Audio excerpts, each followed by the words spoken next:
from Washington, D.C.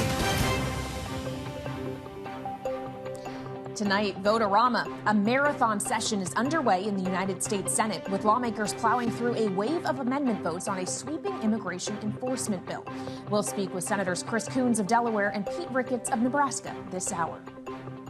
Plus, progress stalls. No sign of forward movement in U.S.-Iran talks as Tehran-backed Hezbollah rejects a U.S.-brokered truce in Lebanon. The diplomatic stall comes on the heels of a war powers resolution passing in the House. Plus, the future of AI. The Bloomberg Tech Summit in San Francisco is underway. In this hour, Bloomberg's Emily Chang sits down with Mira Murati, OpenAI's former CTO and founder of AI startup Thinking Machines Lab. From Bloomberg's Washington, D.C. studios to our TV and radio audiences worldwide, welcome to Balance of Power. Alongside Joe Matthew, I'm Kaylee Lyons. And Joe, the Vote-a-Rama on the Senate floor has been going on all day. It is likely to go on well into the night. This is the long one. We've got our eyes on the Senate floor. As you can see on Bloomberg TV and on YouTube, with senators locked in an all-day Vote-a-Rama, as we call it around here, that could well stretch well into the night, if not the wee hours. Republicans are attempting to pass a $70 billion bill that would provide funding for ICE and Border Patrol. This has been long in the making, but there is a very big wrinkle here that remains this evening. The DOJ's controversial Anti-Weaponization fund that's being pushed by the president, some thought was dead earlier this week when Todd Blanche suggested as much. But many in Congress are wondering, especially after the president suggested last evening this is a live issue, they may be the only ones to officially kill it before they pass any kind of funding bill on immigration. Joining us now live from Capitol Hill is Democratic Senator Coons of Delaware. He serves on both the Senate Foreign Relations and Senate Appropriations Committee and has just come to join us from the Senate floor. It's great to have you back, Senator, on Bloomberg TV and radio. I hope I illustrated all of that correctly, and I'm wondering, I know you've got a lot of amendments flying here today. Have senators agreed to language yet that would kill President Trump's anti-weaponization fund? No, and I have filed an amendment that I am pressing to get a vote on this evening that would bar any payouts from this fund to those who assaulted police in the January 6th riot. Weeks ago, when I had Acting Attorney General Todd Blanche in front of me for Judiciary Appropriations, I pressed him on this. I said, can you make a commitment that this fund won't be used to pay off Trump's family members or Trump's businesses or those who assaulted police and were convicted of it on January 6th. He would make no such commitments. And as you did correctly mention in your lead-in, President Trump has recently said he still hopes that this fund will be adopted. So I'm looking forward to an upcoming vote on Senator Cassidy's amendment that would end this possibility of a slush fund once and for all. That's the least we could do tonight. Well, Senator, you just referred there to Acting Attorney General Todd Blanche. President Trump would like Todd Blanche to just become the Attorney General, which would require confirmation in the Senate. Should that confirmation be dependent on a guarantee from Blanche that this fund will never be resurrected if he is to become Attorney General, or would even that not be enough for him to get your vote in the Judiciary Committee? Oh, that would not be enough to get my vote. Todd Blanche, according to Pam Bondi, the recently fired former Attorney General, was principally responsible for handling the release of the Epstein files. And as you know, almost all of the key elements of the Epstein files have been redacted, and the Department of Justice dragged their feet for months. Only when bipartisan legislation passed by a big margin did President Trump agree that there would be an effort to release those files after a year of dragging his feet. I'll remind our viewers that President Trump ran on lowering your costs, making America healthy again, no new stupid foreign wars, and releasing the Epstein files. And he's fallen down on all four of those.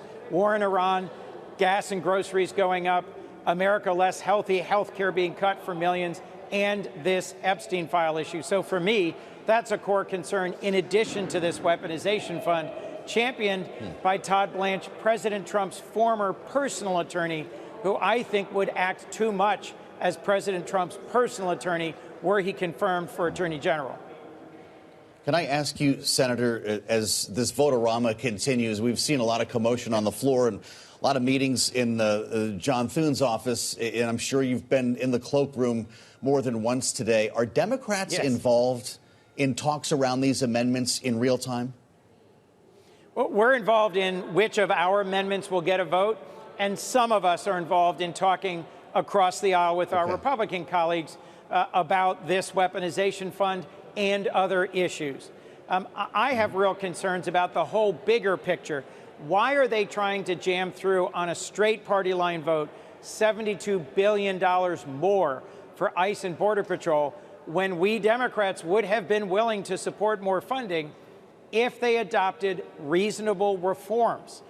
The kinds of standards for policing that we follow at the city, county, and state level all over our country.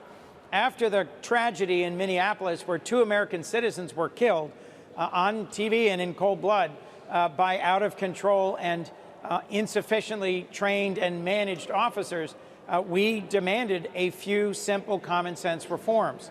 No masks, no body cameras, no masks, ID, badge number, marked vehicles, a judicial warrant for breaking down a door of someone's residence required by the Fourth Amendment, a pretty reasonable package of reforms.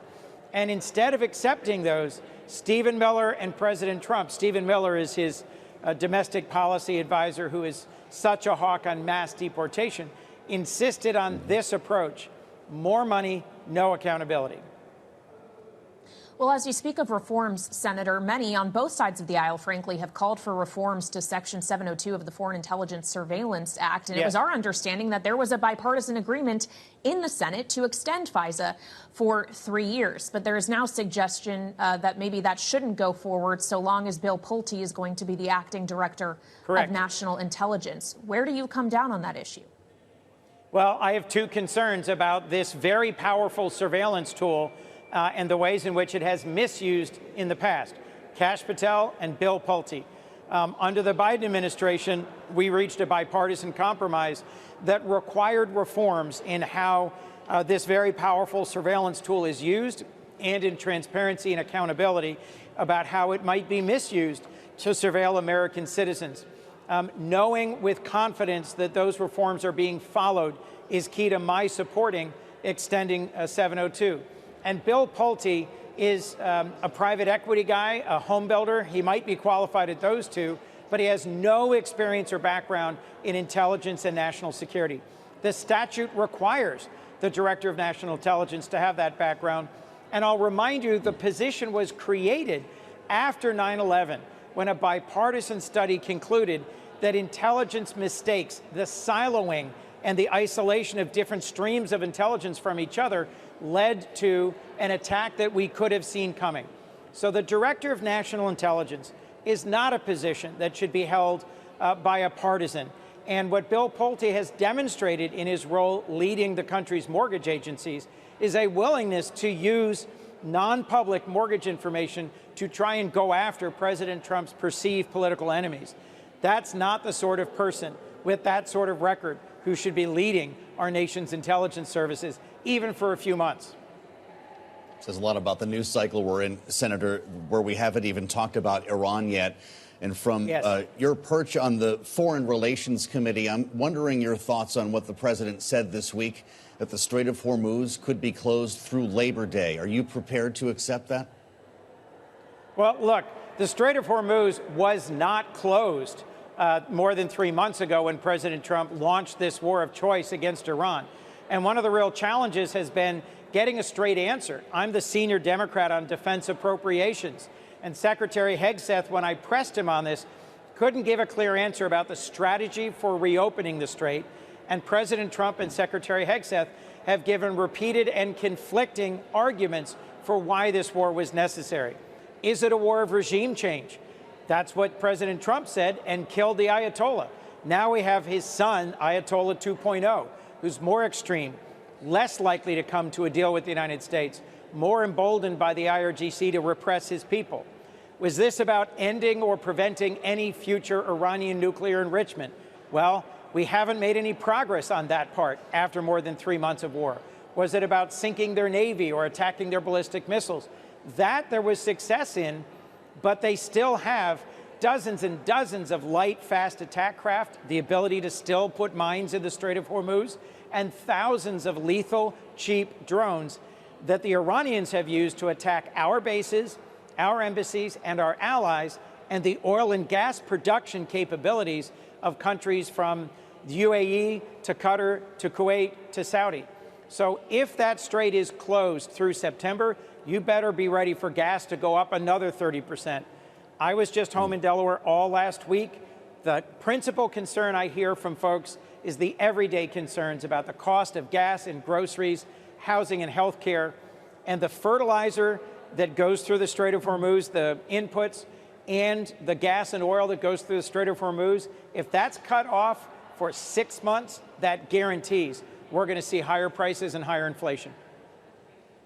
So clearly the timeline here, Senator, is not clear. However, it does seem President Trump would like to see this come to an end eventually, and it looks like he has something else on his to-do list after the fact. He just told reporters in the Oval Office that once he likes to do one thing at a time. Once we're done with Iran, he says the U.S. will make a, quote, brief stop and take care of Cuba. What does the United States taking care of Cuba look like? Well, that's a great question. And I'll remind you, President Trump also said he's gotten bored with trying to resolve the war with Iran that he started. I'll remind you, when he was running, he promised to end the war between Russia and Ukraine on day one. He's taken credit for ending several wars that haven't ended. And so it's not that he does one thing at a time. It's that he gets bored with one thing at a time and moves on to the next, leaving behind a greater wreckage. I have no idea what their plans are with regard to Cuba, but I know there's an emerging humanitarian crisis on that island because of the blockade, the current naval blockade, that is preventing oil or food or energy of any kind getting into that island. Look, I oppose the Cuban Communist Party and its repression of the people of Cuba over decades. But just as President Trump said, who could have predicted the Iranians would close the Strait of Hormuz? Well, anyone who knows the region would, because they did it in the 1980s. He can't say who would have predicted the Cubans would unleash a flow of migrants to the United States. That's what Fidel Castro did back in 1980. 125,000 Cubans came to the United States through the Mariel boat lift. So we should be prepared for a humanitarian crisis on Cuba and a massive flotilla of Cubans seeking refuge in the United States.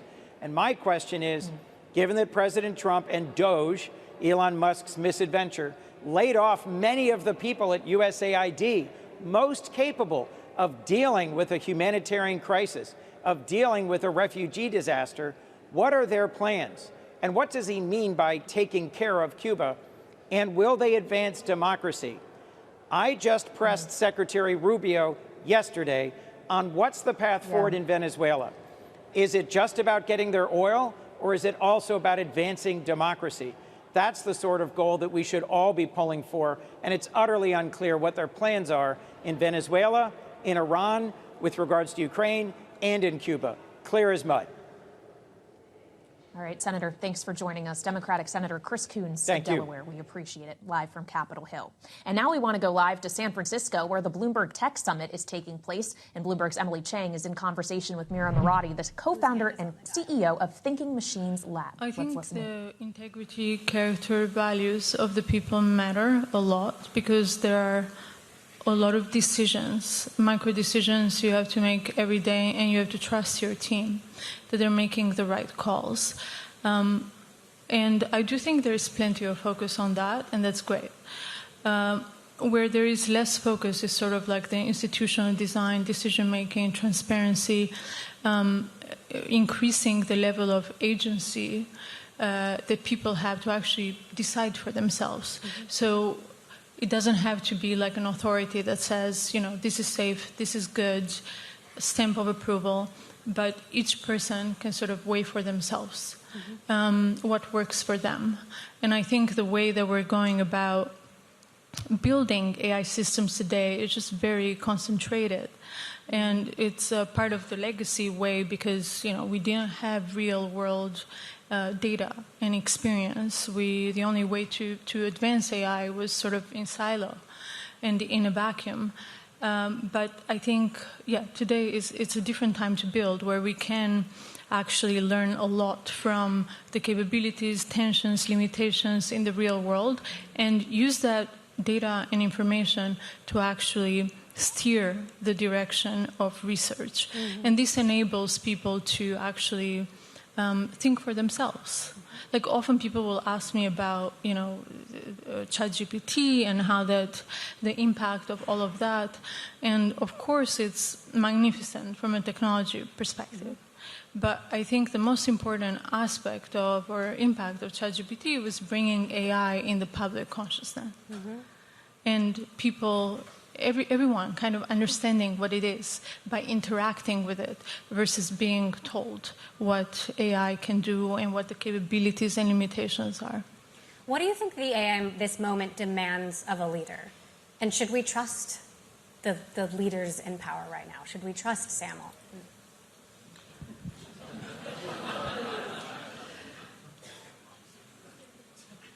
I think that everyone should have the tools and information to be able to make these decisions for themselves. And ideally, the structure of governance in decision-making should not hinge on one person. There should be checks and balances.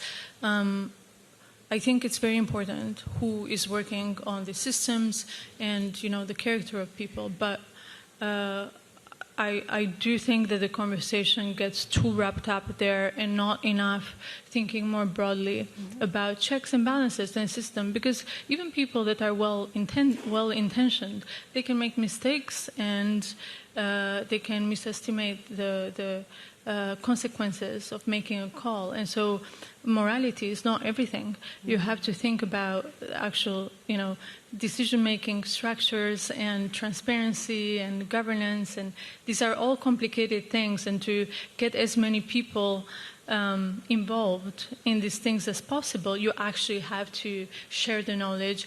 You have to share tools. And this is part of the reason why we've actually taken a more open approach with our lab.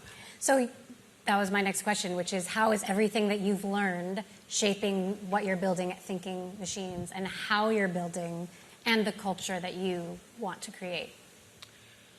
Yeah, I think I have very high conviction that the way to continue building frontier AI systems is to bring people along.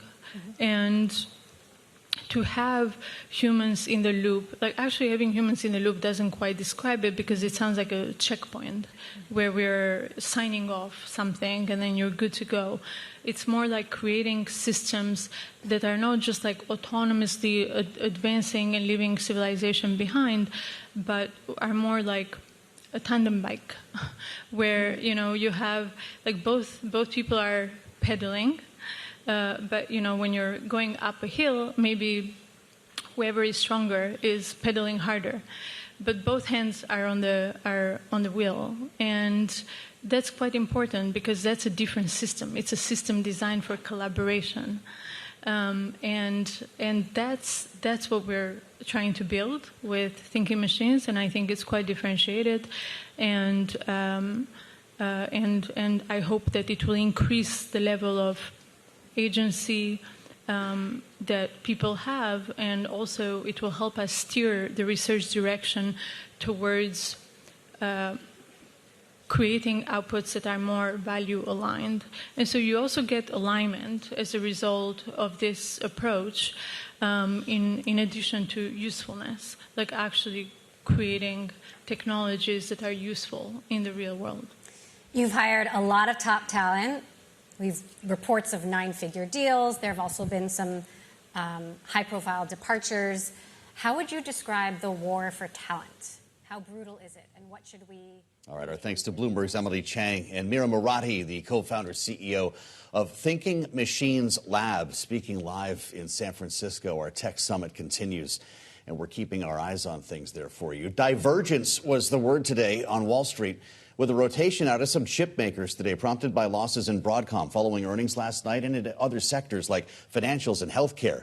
helped the Dow Industrial Average hit all-time highs, up almost 2% today as the Nasdaq lost a fraction. And for details, we turn to power moves with Bloomberg's Romaine Bostick, who's live in New York. Romaine. Yeah, that rotation front and center and the move that we saw in the Dow Jones Industrial Average caught a lot of people by attention, up about 1.7%. But more importantly, the outperformance on a percentage basis relative to the S&P and to the Nasdaq, that was the biggest outperformance on a one-day basis going all the way back to January of 2025. And a big part of the reason is, well, at least for right now, Joe, maybe people have had just a little bit of enough with some of these AI and chip stocks. You flip up the board and you take a look at what moved. It was healthcare names like United Health and Amgen. It was a lot of bank stocks like Goldman Sachs, which had one of its best days in months. Meanwhile, the chip names, the Qualcomms of the world, the Cienas of the world, the Broadcoms of the world, all took a big leg down. And that was partly because of, well, frankly, the earnings we'd heard from them. We heard from Broadcom as well as Ciena last night, beat and raised quarters. But the big concern here was that the growth rates that they were projecting out, well, they weren't really commensurate with the growth rates that we've actually seen in their share prices. That actually caught up with a couple of other companies out there, including Micron, which was down about 8%. And then there was a broader story out there, too, Joe, and that had a lot to do with just what's going on in the retail space. We saw PVH, that is the company behind Calvin Klein, and they talked a lot on their conference call about the pricing pressures that the consumer is having out there and how that is going to have a big and a material impact going forward, potentially on their revenue and earnings. Well, and as we consider the state of the consumer, a lot of that, of course, depends on the strength of the labor market and people's confidence that they can keep, retain, get a job. We get jobs data tomorrow. Yeah. Romaine, what should we be looking for? Well, I mean, here's the thing. If you look at the numbers, Kaylee, I mean, generally speaking, they're going to be good. About 85,000 jobs created. If you believe what Bloomberg economics analysts are saying, they think on a 3-month rolling average, we're actually going to get back above a rate of more than about 100,000 jobs, which would be relatively healthy. The problem is that those jobs are kind of concentrated in certain areas like leisure and hospitality. And here's a question I've been posing all day long on the close, and it goes to the sell-off that we saw in a lot of those tech names today. You're investing hundreds of billions of dollars into AI, yet where's the job growth, Kaylee? Quite frankly, it's not there. In fact, it's the opposite. Challenger Gray and Christmas this morning actually saying that when you look at the attrition and when you look at the layoffs out there, the number one reason that companies are giving for that is because of AI. Whether you believe them or not, who knows? But what we do know is that the job creation machine in the tech space is nowhere near as close to what the wealth creation machine is doing in that space right now.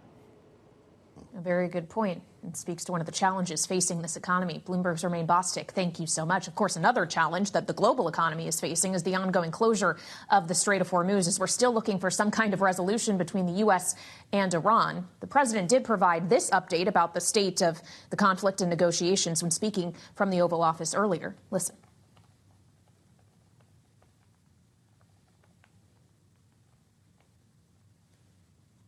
It seems we might not have that sound. So let's just get the latest right from the White House North Lawn as we turn to Bloomberg's Catherine Lucy, who covers the White House for us. So, Catherine, we didn't get to hear the president in his own words, but I know you've been there covering what he said. Just tell us the latest from him. Yeah, that's right. So the president spoke to reporters here this afternoon. He spoke about the reports that Hezbollah had rejected a deal, and he said they didn't reject him, that they reached out to him to talk. He's still projecting optimism, without being terribly specific.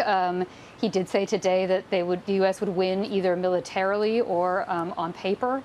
Earlier today he tweeted that he was, or posted on X rather, that he was, in the final discussions on a deal. So it's kind of what we have been seeing for some time now. He sort of goes back and forth between, threats and promises, continues to say that things are close, continues to say that the U.S. will come out ahead. He was very clear that he repeated his comments that gas prices will come down when this is over. He was also asked if he was concerned at all about how this is weighing domestically on midterm elections and said, no, I do what's right. Well, Catherine, we just had a conversation with Senator Chris Coons of Delaware. And, of course, the Democrat is not a fan of President Trump, his policies, or his staff for that matter. But he made it pretty clear, and some Republicans have as well, that the president's appointment of Bill Pulte as DNI could, in fact, hold up some business here in Washington, including the renewal of FISA 702. In our remaining moment here, is that something that the president plans to lean into? I mean, the president said that this was an acting appointment. He praised Pulte. He said he would do a good job. He said he was a smart guy, but he made clear that this was acting and that he would be looking for permanent candidates. I guess maybe we'll get a sense of what those candidates are. Is there a short list, on that, Catherine? Because some have suggested, if not Bill Pulte, then who? We didn't get any clarity from the president on that today, but often we hear from him in a variety of means, including on his socials, but he didn't name any names. I'm sure they'll be bringing you back in the Oval soon. Bloomberg's Catherine Lucy. We thank you, Catherine, for being with us, reporting live from the North Lawn of the White House. This is a story that's not going away. No. And the president does seem to be pretty determined to at least give Pulte the job for a moment. Yeah, well, of course, we heard a lot about this from Senator Chris Coons a moment ago, and we'll get the take from the other side of the aisle from Senator Pete Ricketts ahead. Straight from Capitol Hill. Stay with us here live from Washington alongside Kaylee Lyons. I'm Joe Matthew. This is Bloomberg.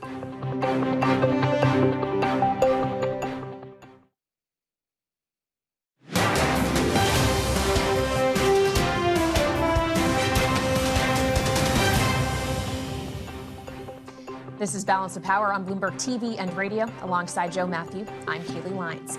And if you're with us on TV or on YouTube, let's take a look now, a live shot of the Senate floor where a Vote-a-Rama is underway. This is on the budget reconciliation bill that will fund ICE and CBP for 3 years. But as typical with a Vote-a-Rama, there are a lot of amendments on other things that are being forced into the process here, including on a potentially permanent ban to a anti-weaponization fund being brought forward by the Department of Justice. And joining us now for more on that and other issues is Republican Senator Pete Ricketts of Nebraska, who serves on both the Senate Foreign Relations Committee and Senate Banking Committee. Senator, welcome back to Bloomberg. I don't know how late you expect this to go this evening or into the early morning hours, but is it your expectation that when this Vote-a-Rama is said and done, there will be in place, written into law, a ban on a weaponization fund?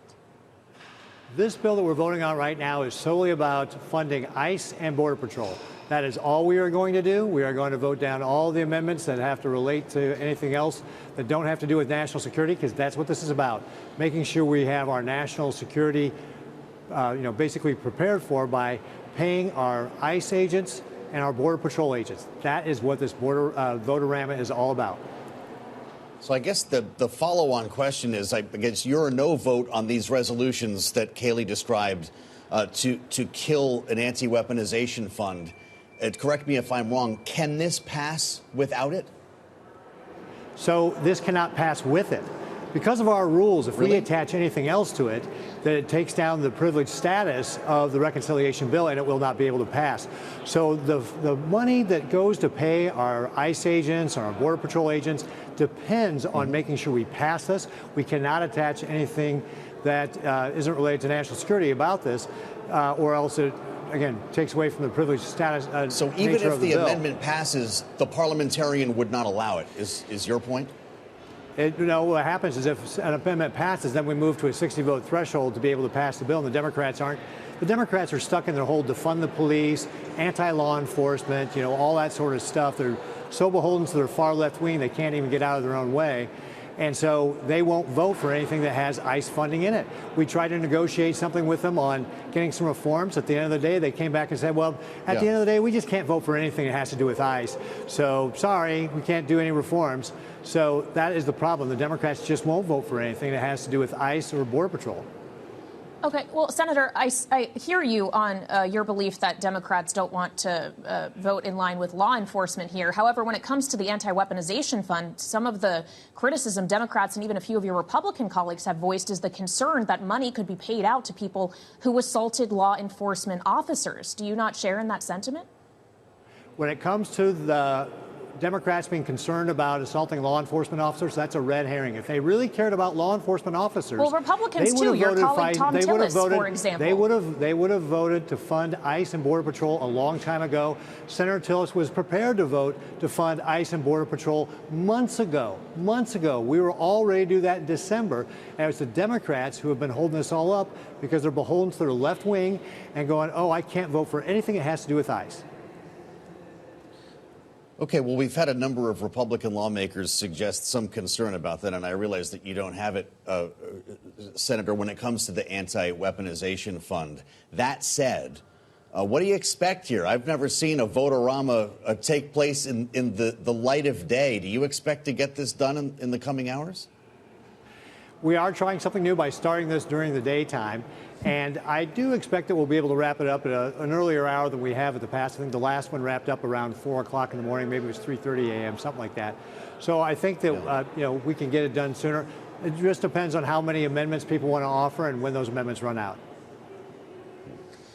Well, we're all hoping you guys have a short night, Senator, and you're very kind to share some of it with us. As we consider all of the issues at play here, the weaponization fund, yes, but there is also an issue that you and your colleagues will have to deal with in the not-so-distant future on FISA and the extension of Section 702 specifically. We understand there was a bipartisan compromise. Democrats now suggest that it may be disrupted by the fact that the president has tapped Bill Pulte to be the acting director of national intelligence. Understanding the president said in the Oval Office today he just intends for that to be an acting, not permanent position. Do you have any concerns about him helming and having access to the 18 intelligence agencies of the United States with no national security experience in the past? It is important that we understand this is a temporary appointment. Pulte is not giving up his job at FHA. And the president, as you said, made it clear that it was a temporary appointment, that he's going to be turning that back over. Certainly, I look forward to talking with Mr. Pulte about how he intends to approach this job. I certainly interviewed him before he took the FHA job and look forward to talking to him about this one as well. And I'll withhold my judgment until I get a chance to talk to him. How about the Attorney General, Senator? I don't know if you were at the Rose Garden festivities last evening, but the president says he wants that, in fact, to be a permanent appointment. Would you vote to confirm? Well, again, like with all these appointees, they got to come in and sit down and talk with senators, and that's what I expect to have Mr. Blanche do as well. That he's going to come in and talk to senators and tell us why he should be the next Attorney General and convince us that we should vote to confirm him. Well, that's something we heard from the president speak about in the Oval Office as well this afternoon, Senator. And no surprise, he received a number of questions from reporters on the subject of Iran. He suggested once again, when it comes to the so-called nuclear dust that he refers to, the remaining enriched uranium in Iran, that either the U.S. or China need to be the ones to go in and get it. I know you were just in Singapore at the Shangri-La dialogue. You were focused on the issue of China specifically. Do you expect that China is ultimately going to play a role somehow in the resolution of this conflict? I don't know what future role will be for any country that's getting involved with this. What is clear is that we cannot allow Iran to have a nuclear weapon, that they've enriched this uranium to a point far beyond any civilian use. It is only designed to be made for bomb making, and that's why it's so important that we get it out of the country, and that's got to be a part of the agreement that we get with Iran to be able to make sure they cannot have a weapon. Look, this is a country that chants death to America. They've killed tens of thousands of their own people. I have no doubt they would kill millions of ours at a heartbeat. They threaten our allies. They've attacked our allies. We need to make sure that we never allow them to have the ability to have a nuclear weapon. You know, the president said this week that while unlikely, it's entirely possible that the strait is closed through Labor Day. And I'm wondering what you heard while you were in Singapore, Senator, if you can just maybe share with us some of your conversations about the potential for actual physical fuel shortages hitting Asia, most likely first. Certainly what we heard from a lot of our partners and allies, that a lot of their fuel does come through the Straits of Hormuz. One of the other things we heard is that the world global market is actually resilient, that other supply lines are picking up for that. Certainly that does not come without a cost. It does make it more expensive. Many countries have planned for this, other countries have not. So it is one of the things where I think that we as the United States will play a role to be able to help our allies and partners in the Indo-Pacific be able to make up for some of the things that they're not been able to get through the Straits of Hormuz. And the sooner that we be able to unleash American energy here and our potential, the better it's going to be for the entire world, so that we're not so dependent on that narrow choke point. Well, and if it is looking like the Strait of Hormuz is going to remain closed for many more months, potentially, Senator, is diplomacy still the best pursuit here, or could it need to be a resumption of military activity to reopen that in the name of the global economy and for all of our allies who are going to be short on energy supplies? Diplomacy is always our first option. That's where the Trump administration started with Iran. Sadly, what Iran does is they delay. They did that through numerous previous administrations, both Republican and Democrat, and the Trump administration is not going to fall for it. Do we need to ultimately have the ability to resume the military option? Absolutely. We can't take that off the table. But obviously our preferred option is to resolve this through diplomacy. When are we going to Cuba, Senator? Well, I think that the president said a little bit earlier that he's focused on Iran. And obviously, one of the things that's happening with Cuba right now is because Venezuela is working with us because of the president's action in removing Maduro, that they are not shipping Cuba free oil. And that's what's creating some of the problems in Cuba right now with regard to the instability in their energy grid. It was a grid that had not been invested in the past as well by the Cuban government. And whether we push more on that is something I think will remain to be seen. But right now, I think the administration is very focused on getting a resolution with Iran.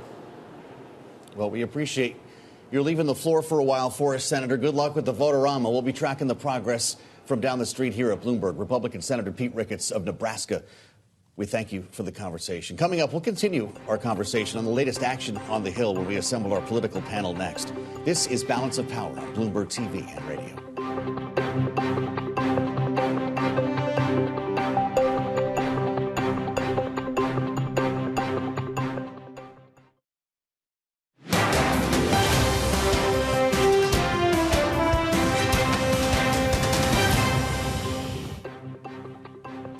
This is Balance of Power on Bloomberg TV and radio. I'm Kaylee Lyons alongside Joe Matthew in Washington. And right now in Washington on Capitol Hill, yes, the Vote-a-Rama is still underway. If you've been with us this hour, we've had a number of conversations about it, including one we just had with Senator Pete Ricketts of Nebraska, who maintained he doesn't think that we're coming out of this with a permanent ban on an anti-weaponization fund at the Department of Justice, though certainly a number of amendments are trying to achieve that outcome. For the latest on all of this voting, we turn now to Bloomberg's Erik Wasson, who's joining us live from Capitol Hill. So, Erik, where are we in the process right now? Are we going to see an amendment that restricts a weaponization fund pass?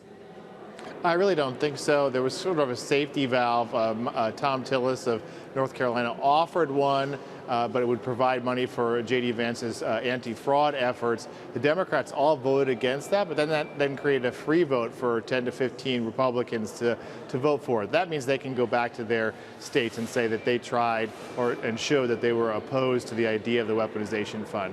This all means to me that at the end of the day, this bill is going to pass probably late at night, maybe at 11 or 12 o'clock at night, go to the House and pass there as well and provide $70 billion in funding for ICE and CBP. And those agencies will continue without really any prospect of reform for the rest of the Trump administration, because Democrats really won't have a funding leverage point to make any changes.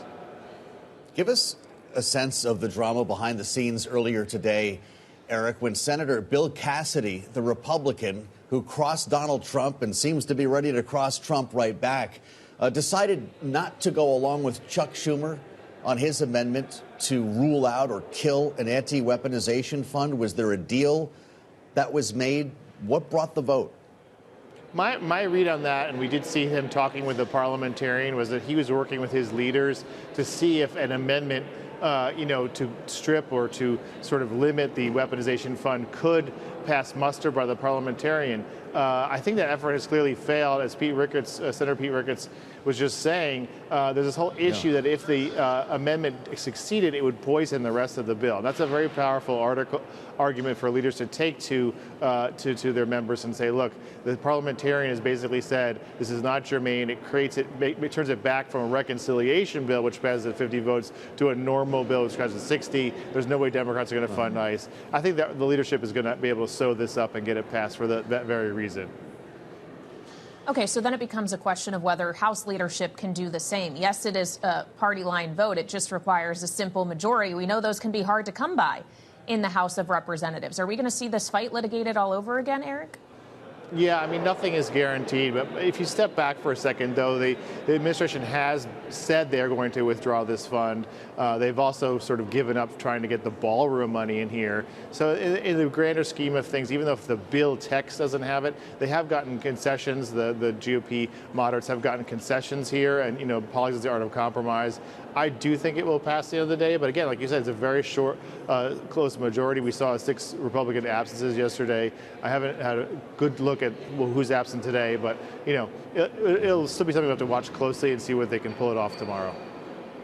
All right, Erik, thank you so much. I know you've walked a couple of miles for us today already. He's got a few hours ahead. Erik Wasson live on Capitol Hill with the Vote-a-Rama in progress. We assemble our political panel. Lester Munson is here, Republican strategist, principal of the international practice at BGR Group, alongside Democratic strategist Jonae Wartel, partner at ARC Initiatives. Great to see you both, and welcome. Lester, you spent a couple of years of your career in the United States Senate. What do you make of this back and forth on the anti-weaponization bill? Can this pass without it? And if that's the case, how do they address this issue? So the fundamental rule of thumb on one of these Vote-a-Ramas, which is a budget reconciliation, is that there's going to be a lot of, you know, show votes, and they happen very fast.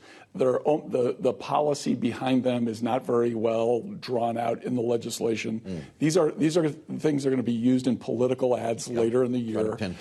Trying to pin people down. And there's a lot of jockeying and there's a lot of stuff going on. But at the end of the day, you're going to get a budget reconciliation bill that has what the leadership wants in it, because they only need 51 votes to pass it. It's a unique opportunity. And so it's going to be stripped down to the things that they need with those 51 votes. And all of this other stuff will fall away, except when we get to election time, we're going to see it in a lot of ads. Okay. Well, as we consider all of the amendments in this Vote-a-Rama, we know that Senator Chris Coons, who we just spoke with of Delaware, the Democrat, is introducing an amendment of his own. He actually told us about it on the program a short time ago. Listen. I have filed an amendment that I am pressing to get a vote on this evening that would bar any payouts from this fund to those who assaulted police in the January 6th riot. Weeks ago, when I had Acting Attorney General Todd Blanche in front of me for judiciary appropriations, I pressed him on this. I said, can you make a commitment that this fund won't be used to pay off Trump's family members or Trump's businesses or those who assaulted police and were convicted of it on January 6th? He would make no such commitments. He would make no such commitment as the acting attorney general, Jonae, but President Trump would like him to become the attorney general. He intends to nominate him fully for the role, which would require a confirmation vote in the Senate. Does this weaponization issue rear its head once again when that happens? Yes, and I think that when you look at this kind of Vote-a-Rama and all the pieces of policy that are included here, I think you have an important moment that Senator Coons, I think, mentioned, which is how do you kind of politicize this in a way that really shows where the Trump administration and this leadership in Congress's priorities are? What is this saying about what they're willing to tolerate, who they're willing to allow power, and what their political posture is in this 2026 election cycle? And so this is less about the policy, this is less about kind of who comes out of this the winner, and more about what is the signal for the administration and for this Congress about who they deem as leadership, especially when it relates to January 6th and what happened, and how the Trump administration has really struggled to kind of make peace with the narrative around who they're pardoning, who they're allowing to lead this narrative, and who kind of comes out on top. So it's much more of a political conversation, and I think that the Trump administration is kind of like losing that battle. There was a record-length government shutdown prompted by the need for reforms in the eyes of Democrats at ICE and customs enforcement. We are on the threshold of these agencies getting a lot more money. Demasking never happened. Warrantless raids still an issue. Was it worth it?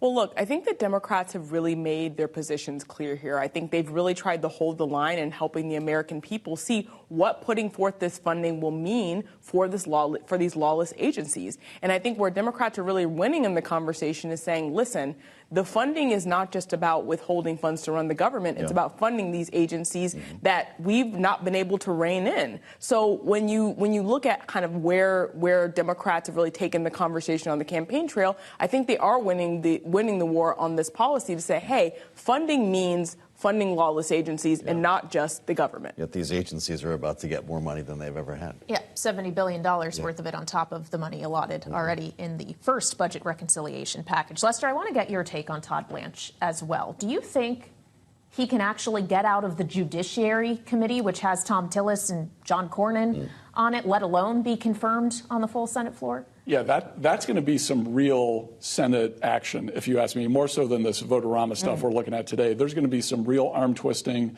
There's going to be there's some real leverage for Tillis and Cornyn and maybe other Republicans who want to make this an issue. Because if he doesn't get out of committee, he's not going to get through the floor. And things are tighter than they used to be. And he's right in the thick of a bunch of controversial issues. So I think that's actually the real kind of battle to watch on the relationship between President Trump and Senate Republicans, which is really where a lot of the friction in Washington is. Do you take Blanche at his word in testimony this week that the Anti-Weaponization Fund is dead? He said, we're not pursuing it. President Trump is the one who brought it back to life last night when he said, I don't know, ask the lawyers. Where does this stand if it's not handled tonight?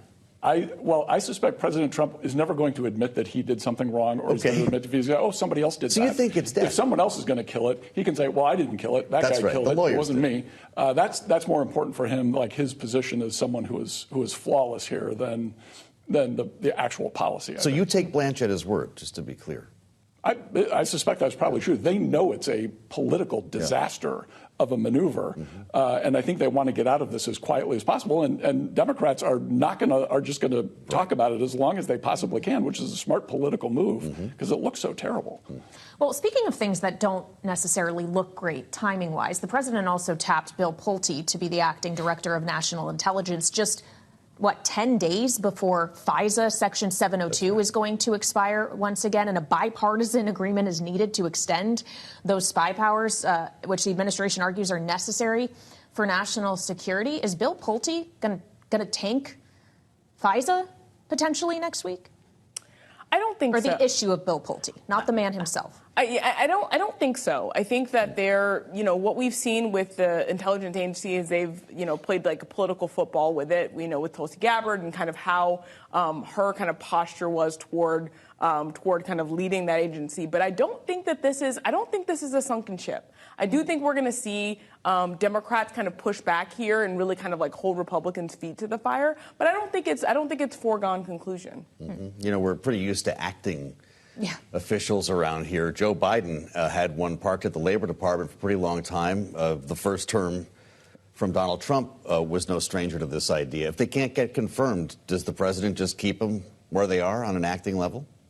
Well, he can. In fact, that's why they chose Pulte, is because he's a Senate-confirmed appointee in the administration, so he can do it for longer than someone who hasn't been Senate-confirmed. He's someone the president trusts. He wants to have someone he trusts there. He's a little skeptical of the intelligence community, to put it mildly.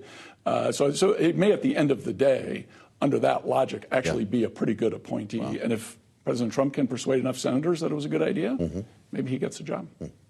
Well, that's incredible to consider, as we should remind our audience. Bill Pulte, of course, is the one who tried to unearth mortgage fraud. What he said was evidence of mortgage fraud for the likes of Lisa Cook and Senator Adam Schiff, for example. Is he even able to unearth that kind of data within the intelligence agencies? Do we know if he has a clearance? Should that not matter? That remains a big question. Probably. It probably doesn't matter. Lawfulness has never been the approach of appointees, and so I think that he will take whatever permissioning is given to him to unearth whatever that he needs to, and I think that just really shows how politicized roles like this one are under this administration. Well, and this issue with the FISA reauthorization is all about the very narrow point where the intelligence community can spy on Americans, which is a very tightly defined set of circumstances. Generally speaking, the intelligence community is not looking into Americans' backgrounds and their, whatever financial dealings they have with their bank and that kind of thing. So I'm not too worried about it at the end of the day. As important as this debate is, we have breaking news. The president has just gone on Truth Social. Circle it on your calendar. June 24th, 7 p.m. in magnificent Washington, D.C., now totally beautified, and one of the safest cities anywhere in the world.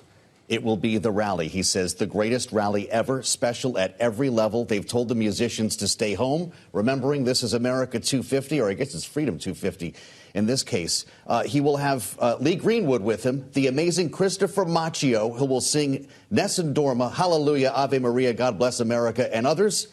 I guess Ralph Macchio was not available. Kaylee, this is the bill Yeah. for Donald Trump. Are we going? Lester, you ready? On a Wednesday evening. Do we get the UFC fight at the same time, This or is that a 10 different days time? after the That is- UFC yeah, fight. that's That is on his on the birthday. president's I wanna go 80th to- birthday. What do on you June think of this? 14th. I thought Vanilla Ice was going to perform. What a stellar lineup. I mean, what, 10, I think 10 acts have pulled out of this Yeah, since it was first there announced? are none left. Who knows? Who knows what will happen? All right, we'll leave it on that note. Jonae Wartel and Lester Munson, our political panel this evening. Thank you so much for joining Joe Matthew and myself, Kaylee Lyons, on Balance of Power on Bloomberg TV and Radio.